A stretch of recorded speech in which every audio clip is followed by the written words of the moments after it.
Before leaving for our 3-week Christmas break, U.S. lawmakers passed a massive $886 billion defense policy bill. It has everything from pay raises for troops to extending FISA until next April. But some conservative lawmakers don't like it because pro-life and pro-family policies were largely left out. Capitol Hill correspondent Erik Rosales has that story. Good evening. Pro-life and pro-family provisions in the National Defense Authorization Act that passed in the House back in July are a lot different from the version that was passed in the House today. The final version of the bill still allows military families to get reimbursed for abortion-related travel expenses and leave. Conservative think tanks say that Republicans tried to get more.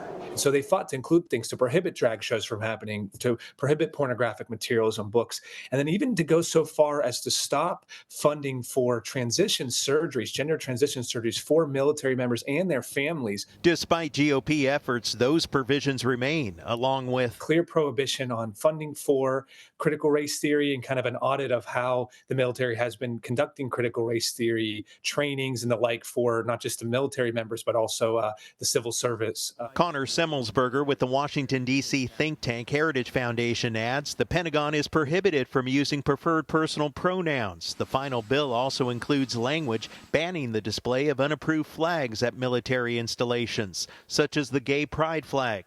GOP lawmakers say the NDAA had to pass. The National Defense Authorization Act has a lot of things in it that are for the defense of our country.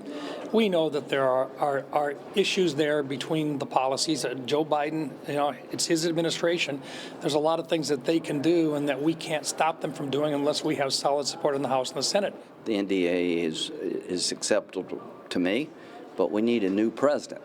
So to my colleagues on the right, a lot of the problems that you and I see as real can't be solved when you got a Democrat in the White House and you require 60 votes in the Senate. But others tell me the NDAA misses the mark. Taxpayer money is provided to the DOD and intended to provide for our national defense and our national security. It is not to promote and support the Biden administration's radical, immoral, pro-abortion agenda. The NDAA now goes to the president's desk for a signature. As for those pro-life measures that are not in the bill, they could be added later at the beginning of next year in appropriation bills. I'll continue to follow the latest developments. At the Capitol, Erik Rosales, EWTN News Nightly.